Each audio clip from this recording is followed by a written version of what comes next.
Hi everyone, welcome to our channel మన తెలుగు కథలు. ఈరోజు మనం చెప్పుకోబోయే కథ ఆకాశంలో సగం. రాసిన వారు కళ్యాణ్. ఇంకా లేట్ చేయకుండా లెట్స్ స్టార్ట్ అవర్ స్టోరీ. ఆకాశంలో సగం. వెళ్ళాలా వద్దా అంటూ ఆలోచనలు బుర్ర బద్దలు కొట్టుకుని చివరికి వెళ్ళడానికే డిసైడ్ అయింది హారిక. పిల్లలు స్కూల్కి, భర్త ఆఫీస్కి వెళ్ళిన తర్వాత చిన్నగా రెడీ అయి తను కూడా బయలుదేరింది. రావడం అయితే అనుకున్న చోటికి వచ్చింది కానీ లోపలికి వెళ్ళడానికి ధైర్యం సరిపోవడం లేదు. ఒకవేళ లోపలికి వెళ్తే తను అనుకున్నదే నిజమైతే అందరూ తనని ఎలా చూస్తారో అన్న ఊహకి కూడా భయంతో వణికిపోయింది. భర్త, పిల్లలు గుర్తు రావడంతో గుండె దిటవ చేసుకుని లోపలికి వెళ్ళింది హారిక. అదొక హాస్పిటల్. రిసెప్షన్లో అపాయింట్మెంట్ తీసుకుని తన నంబర్ కోసం వెయిట్ చేయసాగింది. ఆ పూటకి తనే లాస్ట్ పేషెంట్ అవడంతో తన నంబర్ రావడంతో డోర్ తీసుకుని లోపలికి వెళ్ళింది హారిక. లోపలికి వెళ్ళగానే ఏదో పాజిటివ్ వైబ్రేషన్ వచ్చినట్టు అనిపించింది హారికకి. నమస్తే డాక్టర్ అంటూ డాక్టర్కి విష్ చేసింది హారిక. ఆమె నవ్వుతూ కూర్చోండి అని సైగ చేయడంతో డాక్టర్ ఎదురుగా కూర్చుంది హారిక. డాక్టర్ విజయ, నగరంలోనే పేరు మోసిన సైకియాట్రిస్ట్. ఇప్పుడు ఆమె ముందే కూర్చుని ఉంది హారిక. కేస్ షీట్ మీద పేరు చూసిన డాక్టర్ చిన్నగా నవ్వుకుని, చెప్పండి హారిక, మీ ప్రాబ్లం ఏంటి అని అడిగారు. డాక్టర్ అది అని హారిక నసుకుతుంటే, it's okay Harika, feel free, ఓపెన్గా చెప్పండి అన్నారు డాక్టర్. డాక్టర్, అసలు నా ప్రాబ్లం ఏంటో, నాకు ప్రాబ్లం ఉందో లేదో కూడా నాకు తెలియదు డాక్టర్. ఒకవేళ నాకున్నది ఏదైనా జబ్బు అయితే అంటూ కళ్ళల్లో నీళ్లు తిరగ్గా ఆపై చెప్పలేకపోయింది హారిక. చూడండి హారిక, అసలు మీకున్న సమస్య తెలియకుండా మీరే అన్నీ ఊహించుకుంటే ఎలా? ముందు మీరు మీ సమస్య చెప్పండి. అది సమస్య అయితే అప్పుడు దాని పరిష్కారం కోసం చూద్దాం. కాబట్టి ఏదీ దాచకుండా చెప్పండి అన్నారు డాక్టర్. డాక్టర్, నేను ఒక హౌస్ వైఫ్, కానీ ఈ మధ్య నన్ను నేను కొత్త క్యారెక్టర్లు ఊహించుకుంటున్నా. ఒక్కోసారి నాకు పిచ్చి పట్టిందేమో అనిపిస్తుంది. ఏమేమి ఊహించుకుంటారు హారిక మీరు? అంటే ఊహల్లో మీరు ఏ క్యారెక్టర్ ఊహించుకుంటారు అని అడిగారు డాక్టర్. ఒకటి అని లేదు డాక్టర్ గారు, ఒక్కోసారి రుద్రమదేవిలోని అనుష్క అయిపోతా, ఒక్కోసారి హెలికాప్టర్ నడిపే పైలట్ అవుతా. అప్పుడు నా చుట్టూ ఉన్న ప్రపంచం మారిపోతుంది. నాకు నేను కొత్త వ్యక్తిగా కనబడతాను. మళ్ళీ సాయంత్రం అయ్యేసరికి నార్మల్గా అయిపోతాను. మళ్ళీ తర్వాత రోజు పరిస్థితి మామూలే.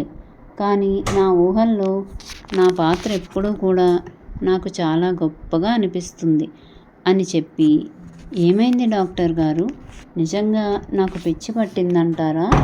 మందులతో నా సమస్య తీరుతుందంటారా అని టెన్షన్ పడిపోతూ అడిగింది హారిక.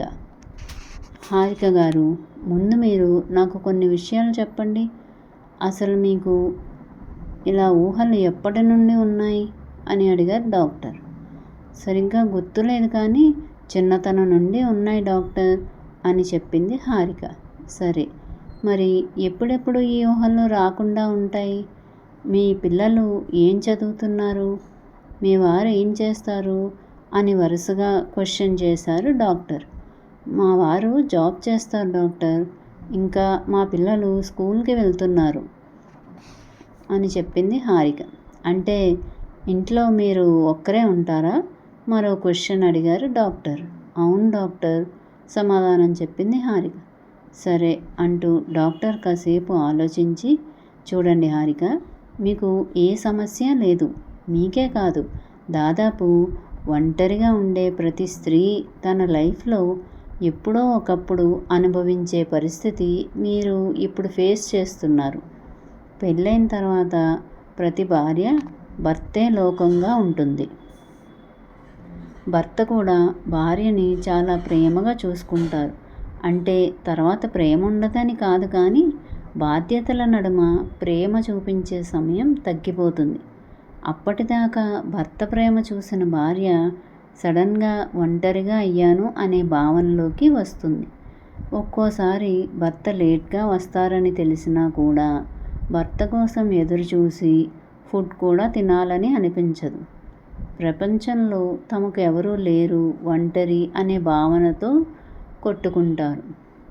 అదే సమయంలో వారి బాధని తీర్చడానికి వారి లైఫ్లోకి పిల్లలు వస్తారు. పిల్లలు వచ్చిన తర్వాత వారి జీవితం అంతా పిల్లలే అయిపోతారు.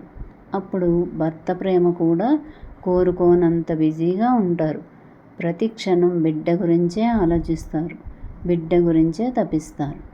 అలా పిల్లలు పెరిగి పెద్ద అవుతున్న కొద్దీ కొంచెం కొంచెంగా తల్లితో అవసరం తగ్గుతూ వస్తుంది పిల్లలకు. స్కూల్కి వెళ్ళడం మొదలైన తర్వాత మరలా తల్లి ఒంటరితనం అనే మూడ్లోకి వెళ్ళిపోతుంది. జాబ్ చేయడం లేదా వేరే వేరే పనులు చేసేవారైతే తమ తమ పనిలో పడి విషయం మర్చిపోతారు. కానీ కొంతమంది మీలాంటి హోమ్ మేకర్స్ పరిస్థితి మాత్రం మళ్ళీ మొదటికి వస్తుంది. పిల్లలు కూడా కొత్తగా వచ్చే స్నేహితుల ఆటలో ఉండాలని అనుకుంటారు, కానీ ఇంటి మీద ధ్యాస తగ్గుతుంది. ఇదే చాలా క్లిష్టమైన ఫేజ్. ఇక్కడ తమని తాము ఎలా మౌల్డ్ చేసుకుంటారు అనే దాని మీదే తమ భవిష్యత్తు ఆధారపడి ఉంటుంది. భర్త తమకి టైం ఇవ్వడం లేదు అనుకుంటారు. అదే సమయంలో భర్త వారి కోసమే కదా కష్టపడేది అనుకుంటారు. చూడడానికి చాలా చిన్న విషయంలా తోచినా ఇది చాలా సున్నితమైన విషయం. అదే సమయంలో ఆ చిన్న బంధం వేరే చోట దొరికితే చాలా చాలా అనర్థాలు జరిగిపోతాయి. ఒక్కోసారి చనిపోవాలి అనుకునేదాకా వెళ్ళే సందర్భాలు కూడా ఉన్నాయి.